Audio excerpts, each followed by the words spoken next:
warahmatullahi wabarakatuh.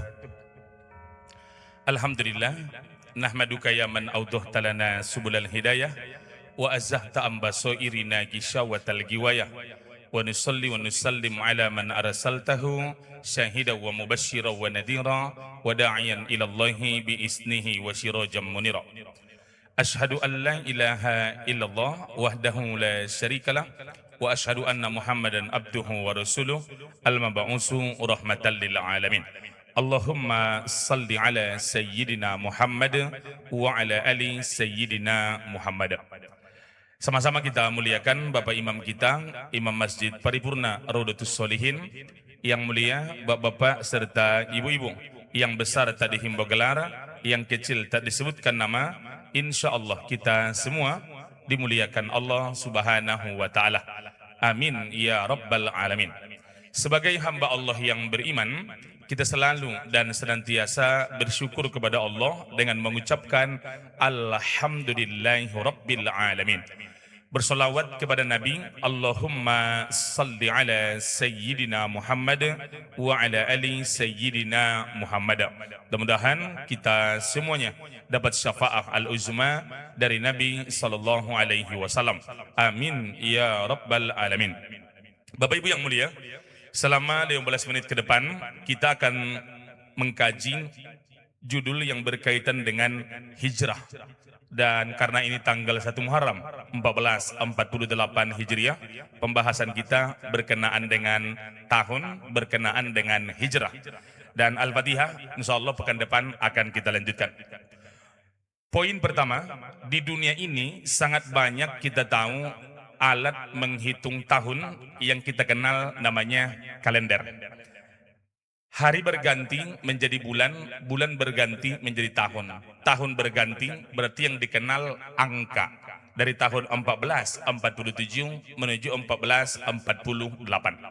Kalender yang dikenal umat manusia di dunia ada banyak, tapi yang populer setidaknya ada 5. Ada yang pertama, alat menghitung tahun itu, kalender yang kita kenal namanya kalender Gregorian. Dalam bahasa kita namanya kalender Masehi, dan inilah yang digunakan secara internasional. Orang yang menciptakan kalender ini namanya Raja Julian dari Romawi, tahun 45 sebelum Masehi. Kalender ini dia ciptakan atas bantuan seorang astronom namanya Sosigenes. Dan tahun 1582 disempurnakan oleh Paus Gregorius atas bantuan seseorang namanya Aloysius Lilius. Dan tahun ini sudah menjadi tahun 2026. Jadi kalau orang bertanya siapa yang menciptakan kalender Masehi, jawabannya Raja Romawi, Raja Julian, tahun 45 sebelum Masehi, dan disempurnakan oleh Paus Gregorius tahun 1582. Dan nama-nama bulan di kalender Masehi itu diambil dari nama dewa dan dewi Yunani. Contoh, Januari itu dari nama dewa yang bernama Janus. Janus artinya bermuka dua, bisa menengok ke depan, bisa menengok ke belakang. Kenapa? Contoh, Januari 2026. Dia bisa menengok ke depan. Februari 2026. Bisa menengok ke belakang Desember 2025. Karena bisa menengok ke depan dan ke belakang, maka disebut namanya Januari. Karena dewa Janus artinya yang bermuka dua. Jadi kalau ada kawan bapak yang bermuka dua, namanya? Entahlah Pak Ustaz. Ini yang pertama ya. Yang kedua, kalender yang dikenal umat manusia, ada yang kita kenal namanya kalender Imlek. Yang menciptakan ini seorang raja, namanya Kaisar Huangdi. 3000 tahun sebelum Masehi, kalender ini sudah mereka ciptakan dan sampai sekarang masih berlaku oleh saudara-saudara kita orang Tionghoa, Imlek. Ada pula yang ketiga, di tanggal merah di kalender sering kita tengok tahun baru Saka. Ada pula kalender itu namanya kalender Saka. Orang yang menciptakan ini lagi-lagi seorang raja dari India, namanya Raja Salifahana. Tahun 78 Masehi, kalender ini dia buat. Apa motifnya, apa tujuannya? Dia berperang melawan India Utara dan dia menang. Supaya orang ingat kemenangan fenomenal ini, dia buatlah kalender Saka tahun 78 setelah Masehi. Dan kalender Saka sampai sekarang juga masih ada. Ada pula yang keempat, kalender yang dikenal manusia itu adalah kalender Juche. Ini agak jarang kita dengar. Kalau kalender Gregorian Masehi itu yang internasional. Kalender Imlek itu juga sering kita dengar. Kalender Saka sekali dua kali ada kita dengar. Tapi yang agak jarang yang keempat, kalender Juche, hanya berlaku di Korea Utara. Diciptakan 1997. Berarti kurang lebih 29 tahun yang lalu. Orang yang membuat ini, pemimpin abadi mereka, yang kita kenal namanya Kim Jong Il. Untuk mengingat kelahiran pemimpin negara, pendiri negara mereka, tahun 1912 dibuatlah tahun 1. Jadi kalau di internasional sekarang 2026, di negara mereka masih tahun 114. Karena tahun satunya dimulai 1912. Yang punya kita, yang nomor 5, ada yang dikenal namanya kalender Hijriah. Orang yang menciptakan kalender ini, seorang pemimpin yang kita kenal Khalifah. Khalifah yang kedua dalam Islam namanya Khalifah Umar bin Khattab. Kalender ini diciptakan tahun 17 Hijriah. Dari sini kita mengerti selama Nabi SAW masih hidup, kalender Islam itu tidak ada.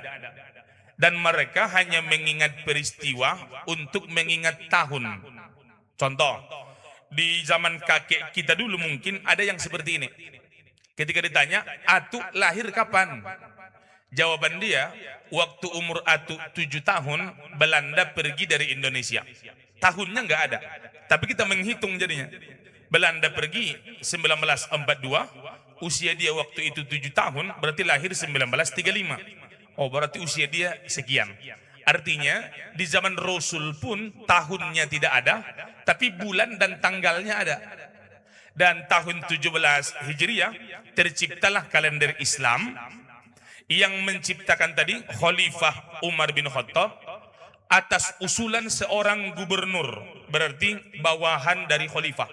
Gubernur Syam namanya Abu Musa al-As'ari. Abu Musa al-As'ari menulis surat, wahai khalifah, kalau orang Romawi mengirim surat, mereka akan buat 3. Ada tanggal, ada bulan, ada tahun. Tapi sementara khalifah hanya menulis 2, tanggal dan bulan. Menerima surat ini, Umar bin Khattab bermusyawarah dengan sahabat-sahabat yang lain, maka kita akan buat kalender Islam. Pertanyaannya, tahun satunya kapan dimulai? Berbagai macam usulan dari sahabat. Ada yang mengusulkan, kita buat saja tahun satunya waktu Nabi lahir ke dunia. Usulan ini ditolak. Karena waktu Nabi lahir ke dunia, di kota Makkah, perubahan belum ada. Yang menguburkan anak perempuan masih terjadi, orang yang meminum khamar masih marak, dan orang melakukan perbuatan menyembah berhala masih terjadi. Usulan ini pun ditolak. Kalau Nabi lahir dibuat tahun 1 ditolak, maka diusulkan yang kedua. Waktu Nabi wafat, itulah kita buat tahun 1.